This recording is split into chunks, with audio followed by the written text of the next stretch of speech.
Ta-da! We're here again. Huge, great banner across the screen. Go on, you were saying.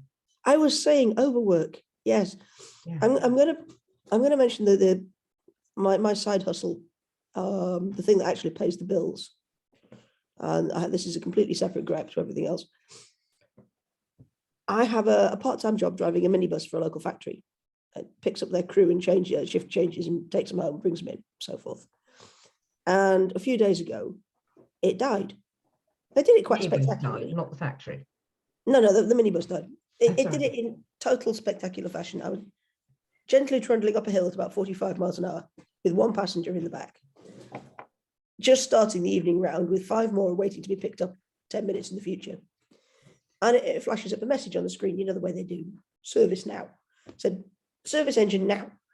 And it should really have put now in capitals with exclamation marks at both ends. Probably in neon. Because as I finished reading the word now, it died.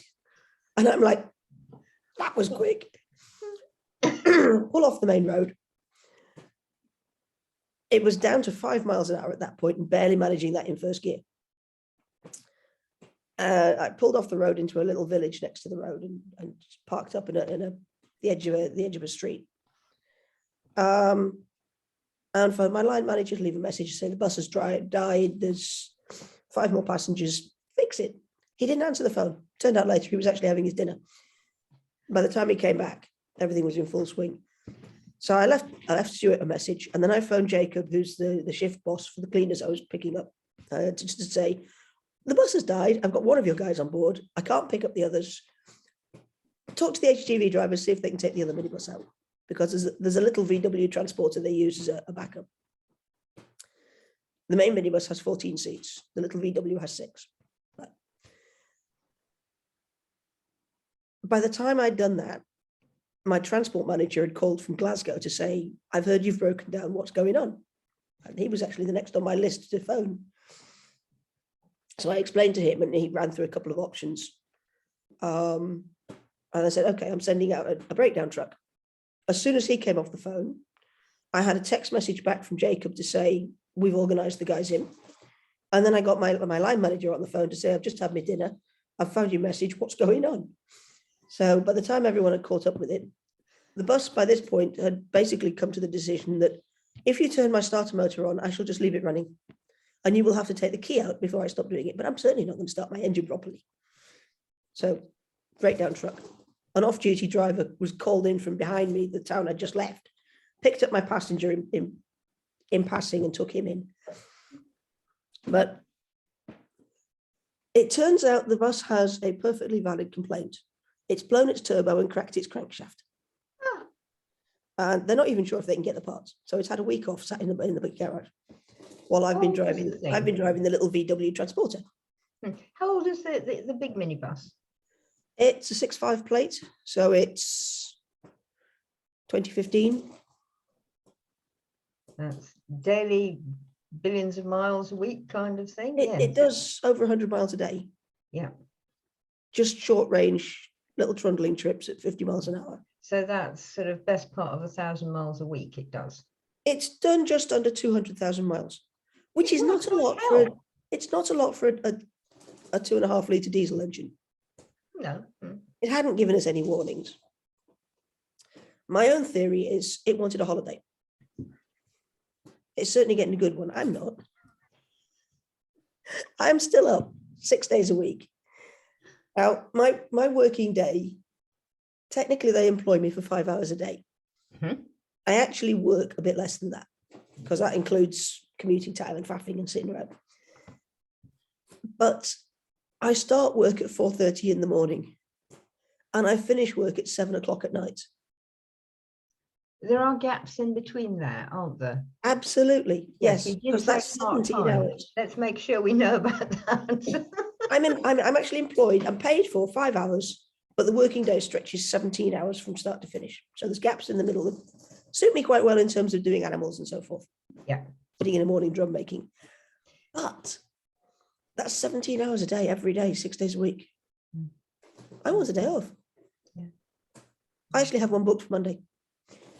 But it's very, very draining. The problem with Monday, I'll get into on another day, because that's another thing that's getting on my wick at the moment. Mm. And it's the energy drain is Yeah. incredibly difficult to deal with. Yes. And this is something that probably 90% of the population in the Western world have to deal with. We're all in this state where we are expected to perform like machines.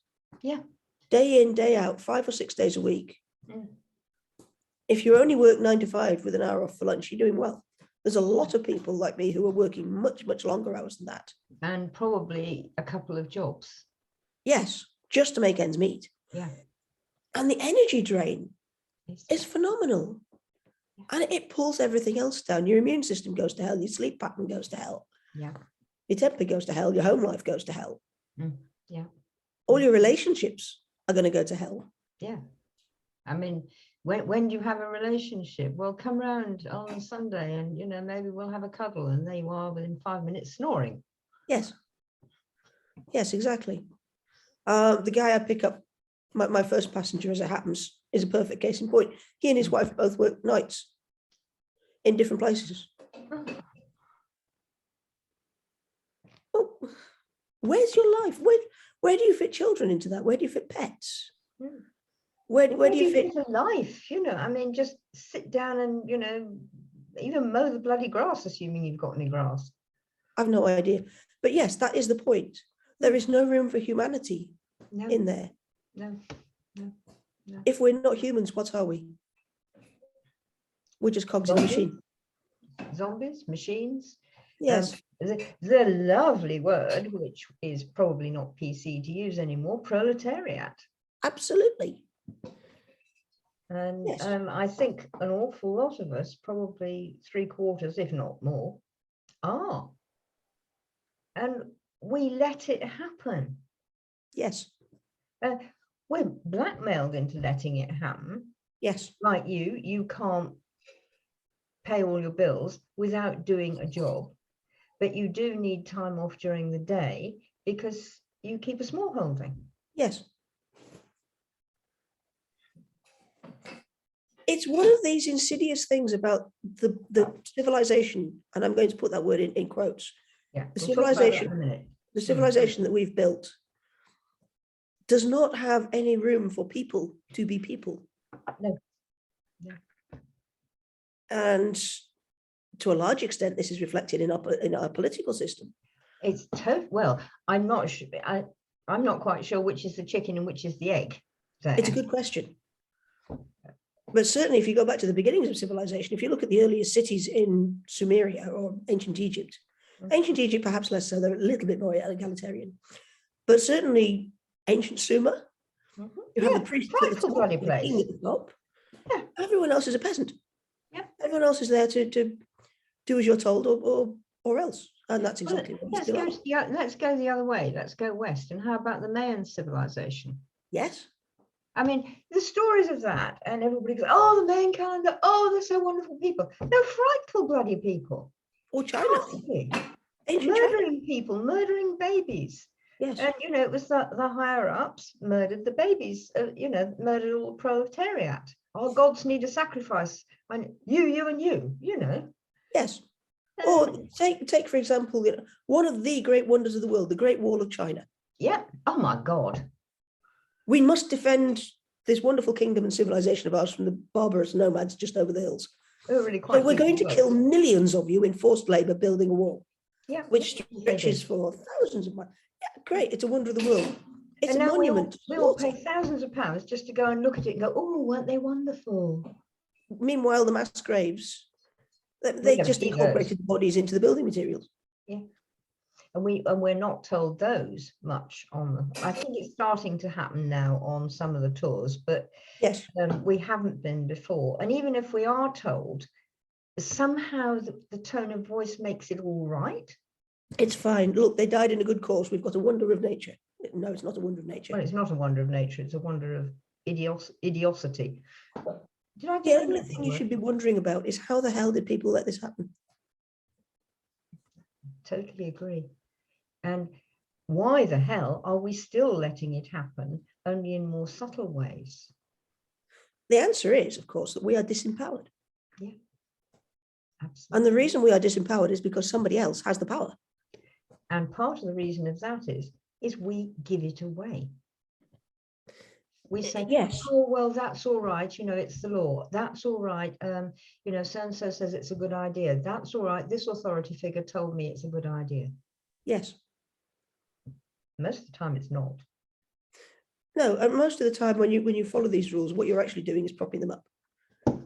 Now, we have seen this blatantly in your face. Take that and stick it up your law-abiding arses with Partygate.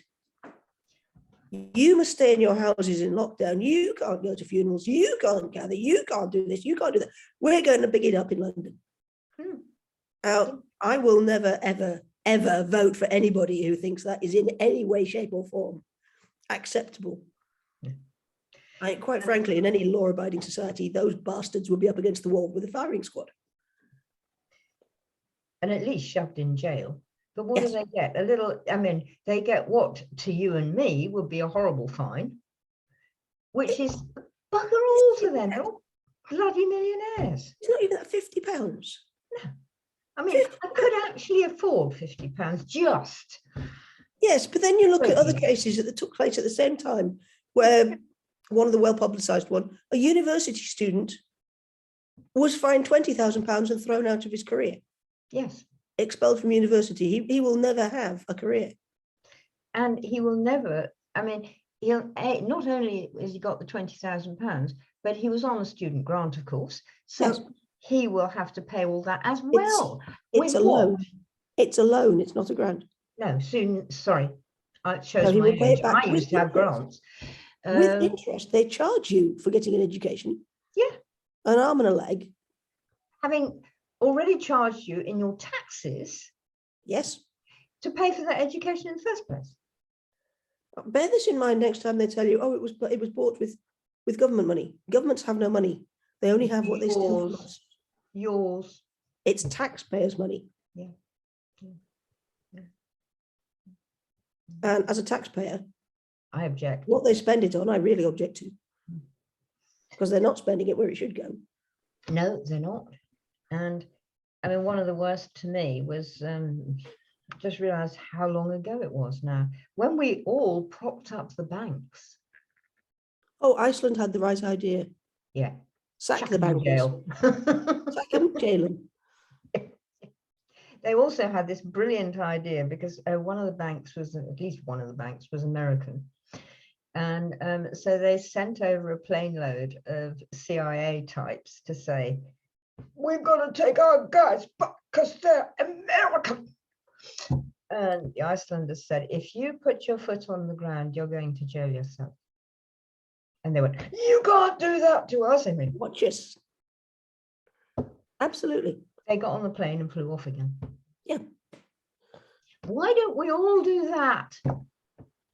Because not enough of us have our own power. Yeah. And it's, in one sense, yes, we give it away every day. Yes. But in another sense, this process starts before you're old enough to even know what's going on. Exactly.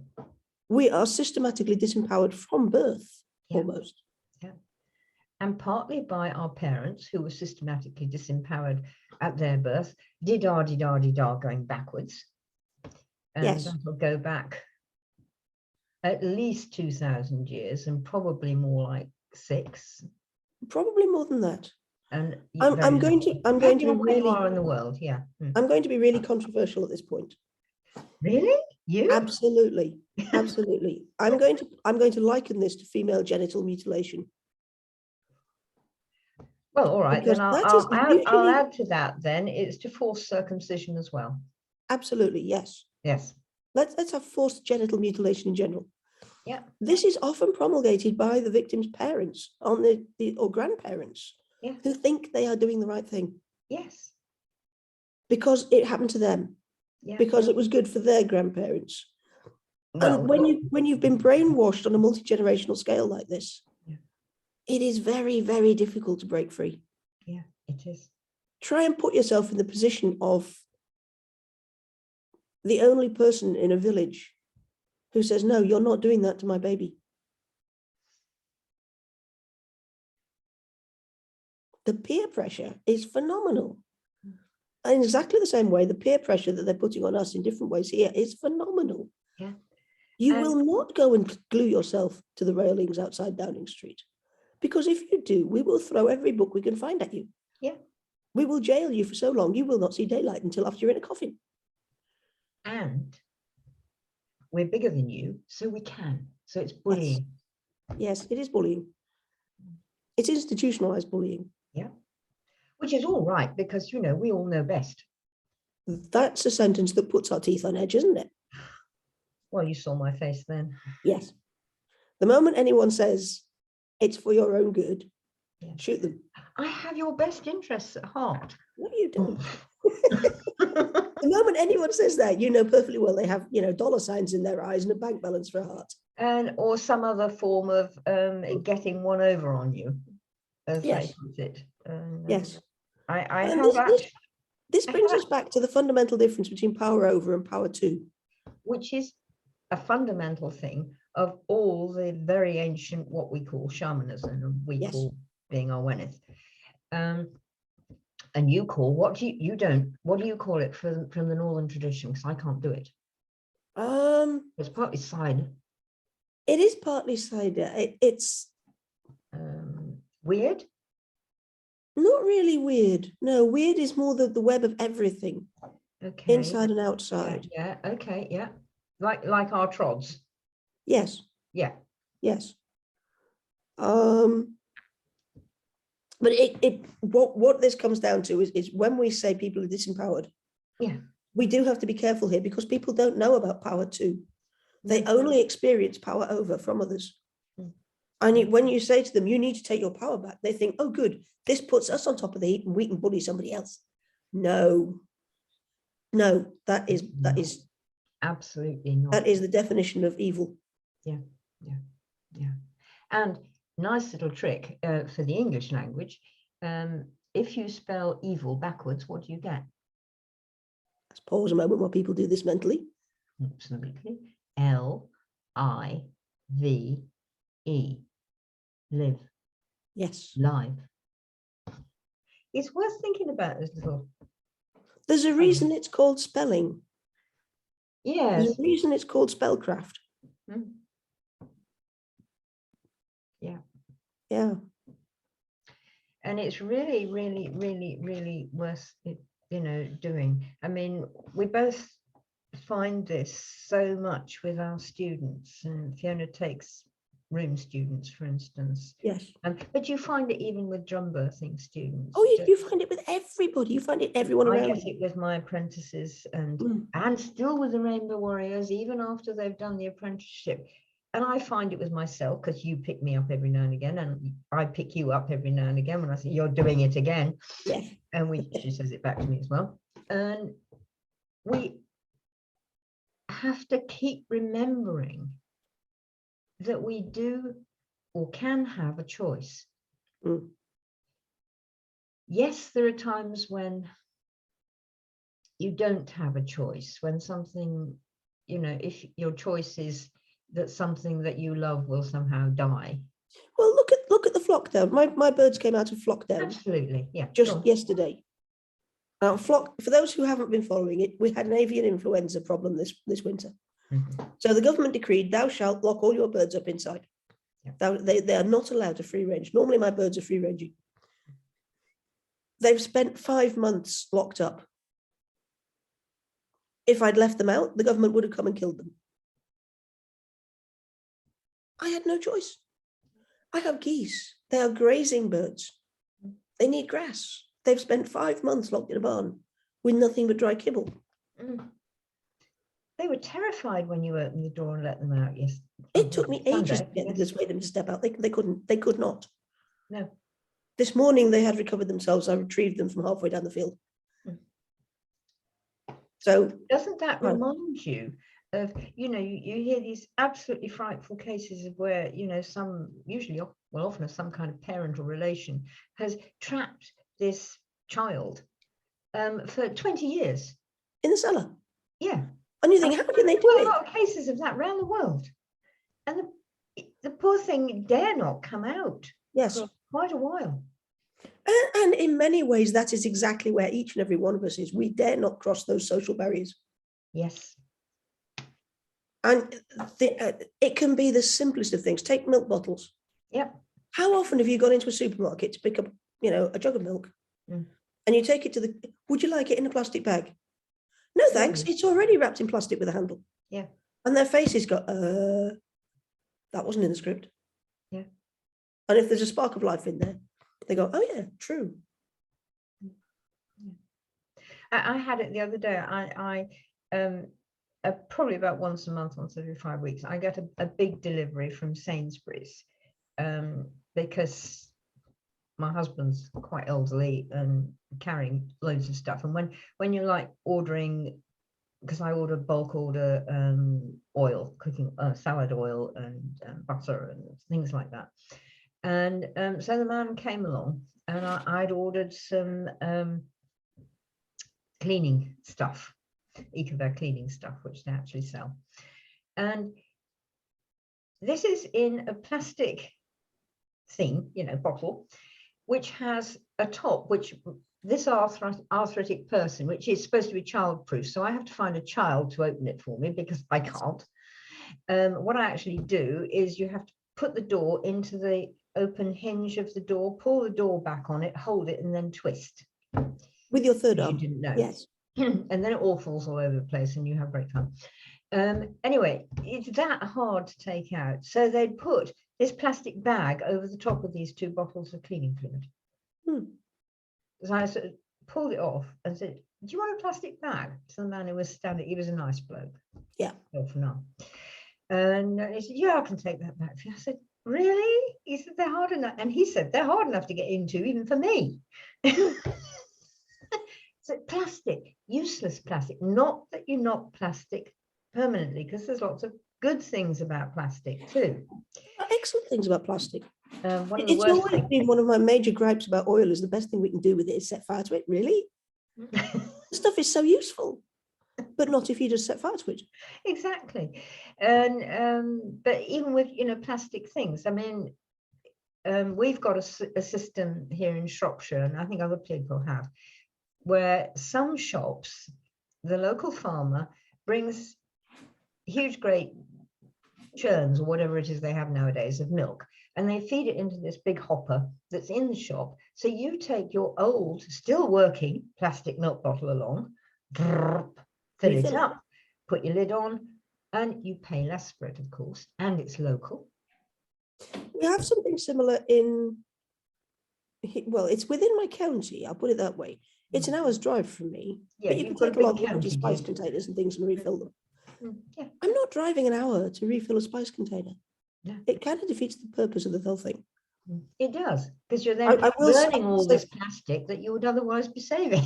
Yes, I will say for my local co-op, they're using cellulose bags that compost quite quickly. So I will actually go and pick up their cheap use ones and pay, because it composts. Yeah. Rather than the bag for life, which doesn't. No. Yeah. And we've got lots of half a dozen Hessian bags, which Paul and I use all the time. But still occasionally, you'd be sitting there with this sort of big green or yellow Hessian bag, doing your stuff off the conveyor belt thing. And would you like a bag? No. I just tend to go. Yes. And then there's the automatic double wrapping stuff. Oh yeah. Yeah. So you have something that they think should be extra wrapped, some cleaning products. Oh no. If you ever buy meat in a tray, it already comes in a polystyrene tray with plastic over the top. Yeah. It gets to the checkout, they put it in a plastic bag. Yeah. Or cheese is the same one. Yes. Yeah. Or or vegetables that have come ready wrapped. That does annoy me. I go through enormous amounts I've got an expanding herd of rabbits going on here at the moment. Actually comes back to the overwork problem. So I'm going through vast amounts of vegetables daily because they're eating cabbages and cauliflowers and broccoli and all the rest of it, all of which comes in a plastic bag from the supermarket and then gets put in a plastic bag automatically at the tilt. And I go, no, don't do that. And they're like, oh, and then they pick up the next one and they reach, but no, don't do that. And some of the ones who've been there longest actually look at me and go, no plastic bags for this one. Yep. And you think, oh, good, a synapse.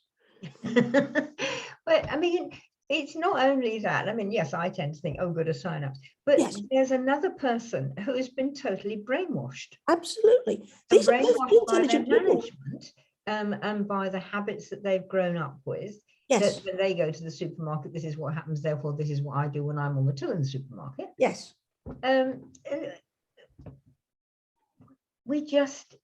not allowed to know we're brainwashed, which is another big thing for us. Well, if you know you're Because brainwashed, if you you're can stop being brainwashed, dearest people, then you are very easy to control and rule. And you will give your money away in taxes to people who are just going to go partygating.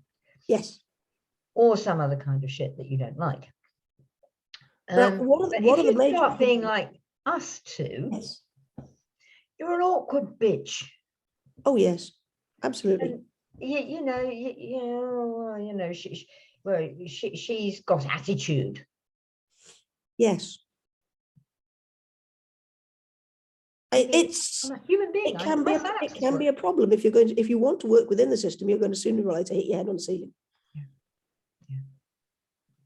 Neither of us, as you probably all noticed, work within the system precisely. Fiona is slightly more than me. But you actually work, I mean, your line manager is quite a nice bloke. So my line manager is a nice bloke. The company I work for, the people in it are nice people. The agency I work through are a bunch of complete shits. Exactly. Yeah. But the industry in which I'm peripherally employed, I object to quite strongly. Yes, ditto. I'm going to come straight out with this. I work for a shellfish company. If there is anything more damaging than catching live crabs in Scottish waters and keeping them alive in iced water and shipping them by plane via Dubai to China. Yes. You know, every single person who facilitates that carries that stain on their soul. And that includes me. Yeah, absolutely. Yeah. Yeah.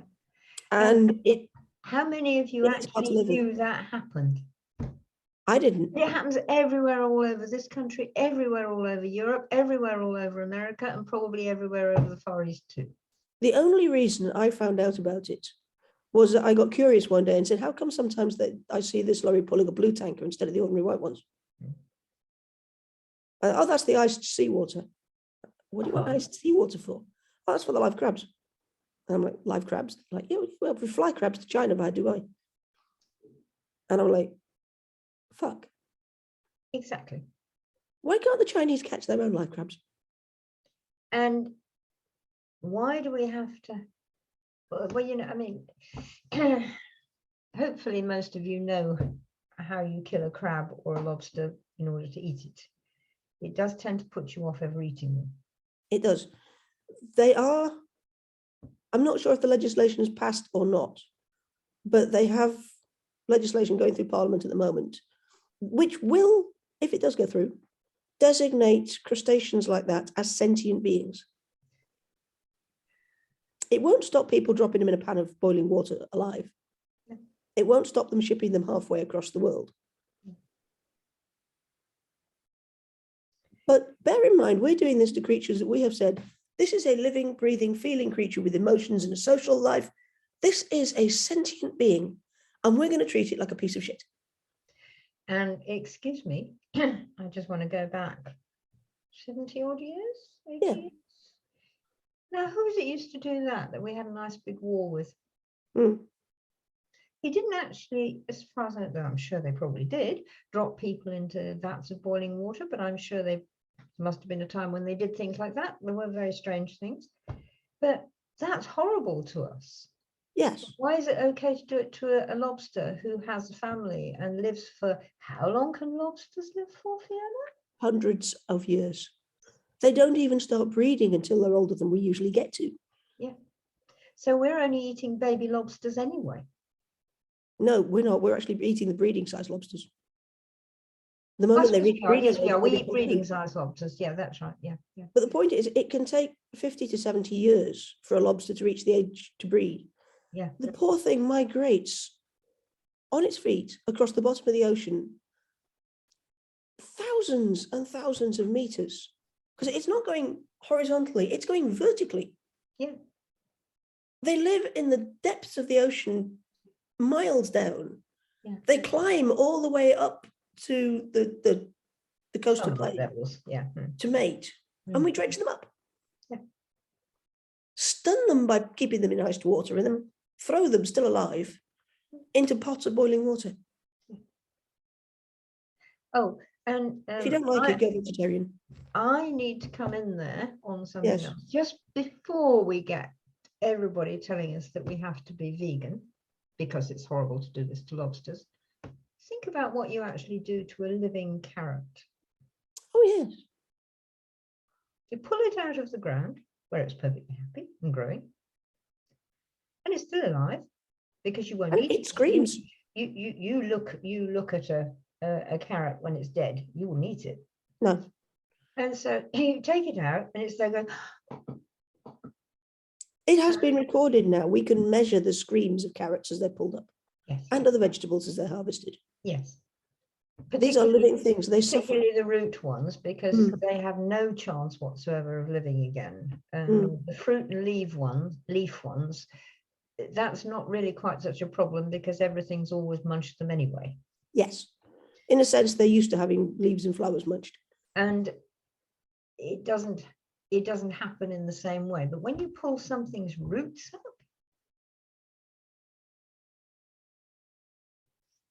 yes. So we can't get away. We can't make ourselves feel better by saying, "Oh well, I'm vegetarian or vegan." No, which comes to consent.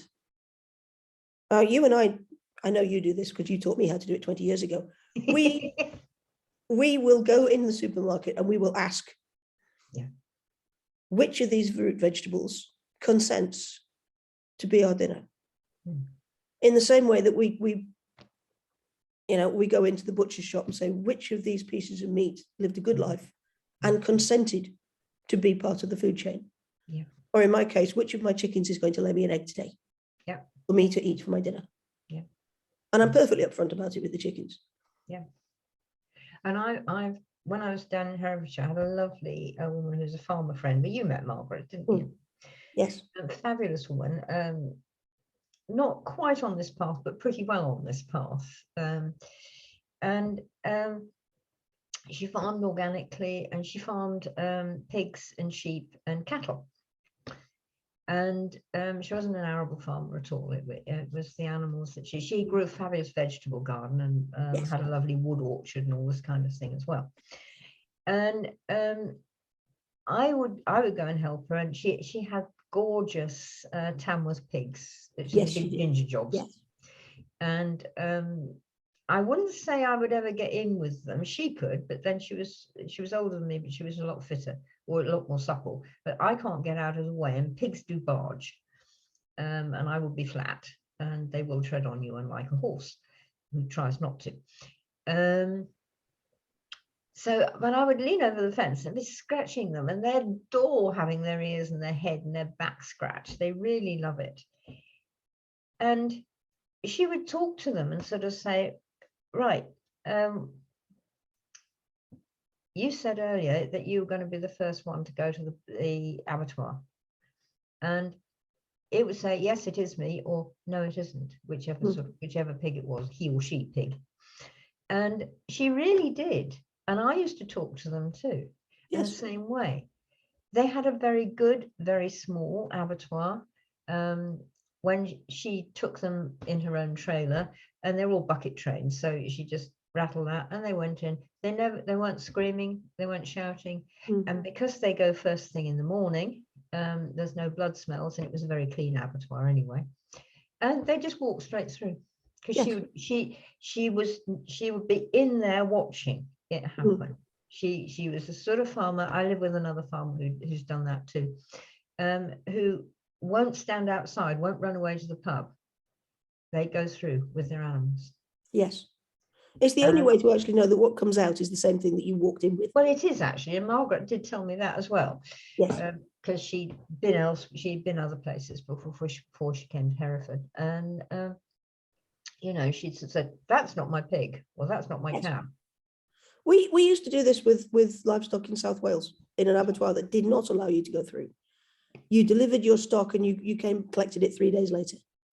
And you knew damn well that what you got handed in a cardboard box was not the animal that you'd taken in.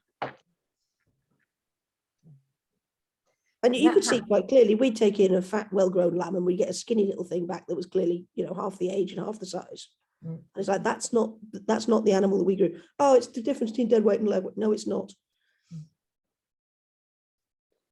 And I would never, ever take animals to an abattoir like that again. No. And again, it needs lots of people to say, I won't go there. Yes. Not to say I won't eat meat, but to say I won't go there. I won't use that. I mean, I currently get my meat from way up, even further north than you actually get it from a place not that, relatively speaking, not that far from me. Yes. No, it isn't. I mean, we've been there. I've been there. Yes. It's a place called Forres, which on the north. It's about 70 miles east of west of me along the Moray Firth coast. Yeah.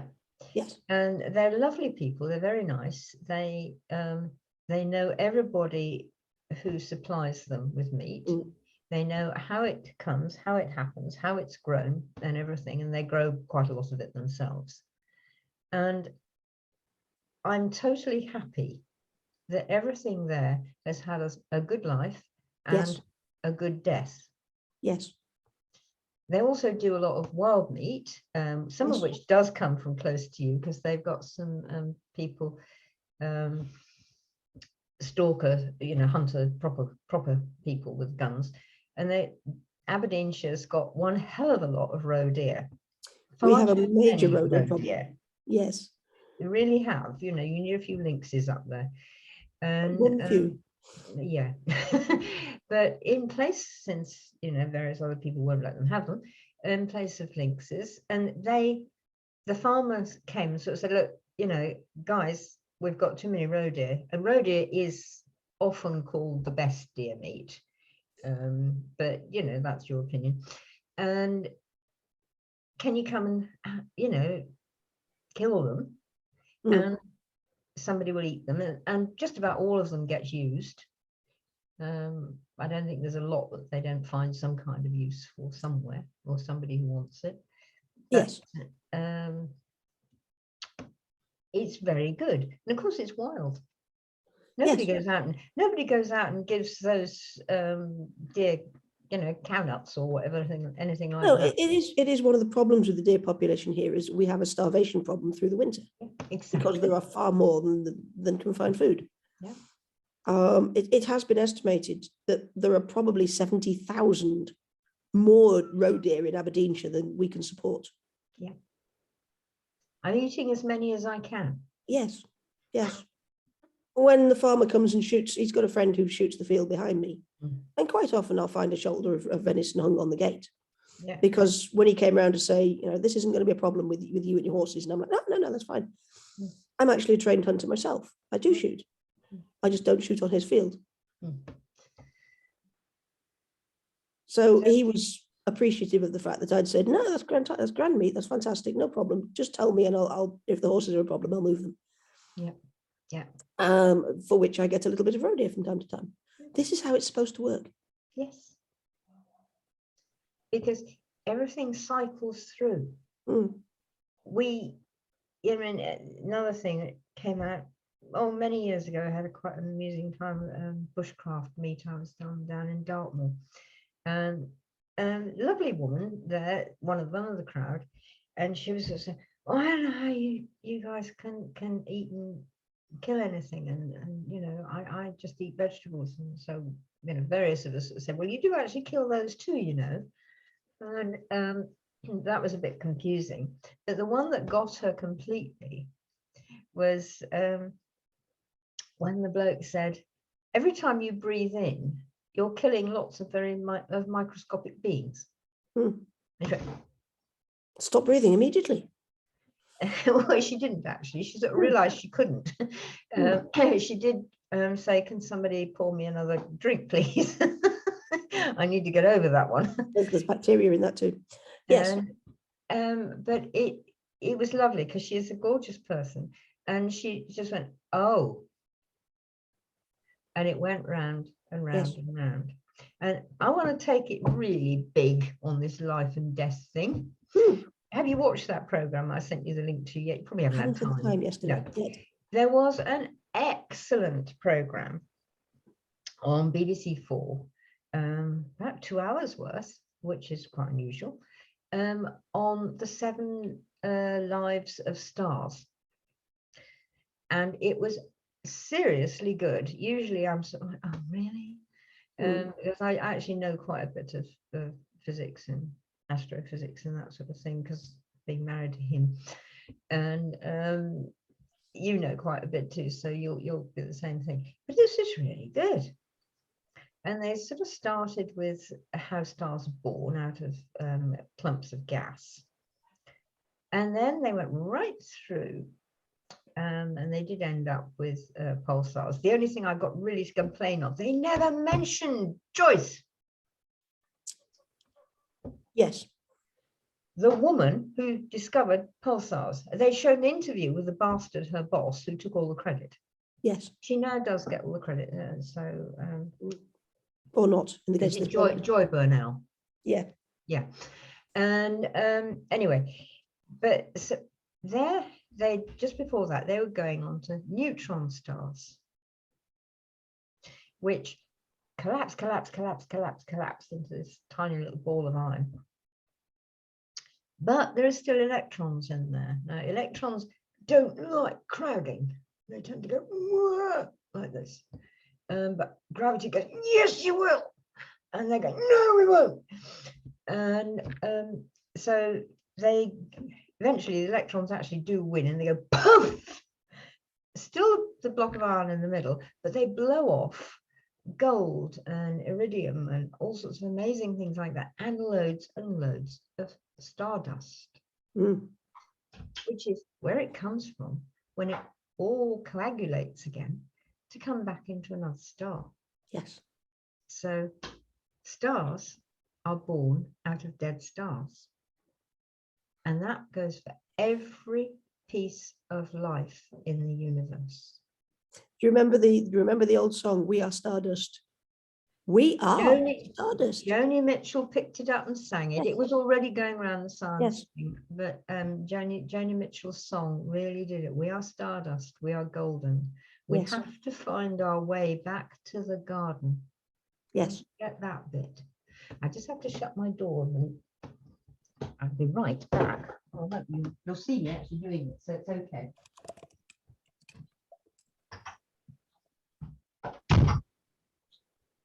My husband's just got up, so he'll make clattering noises everywhere.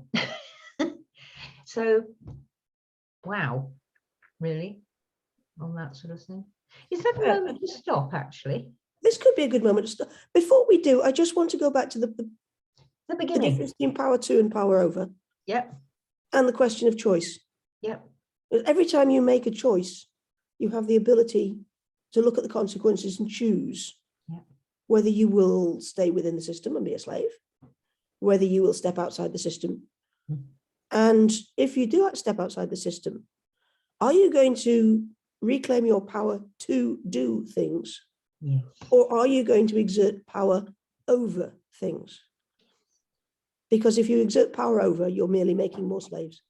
Yeah. If you, well, I call it enabling power. If you use your power to enable yourself, everyone around you, other people, trees, nature, everything.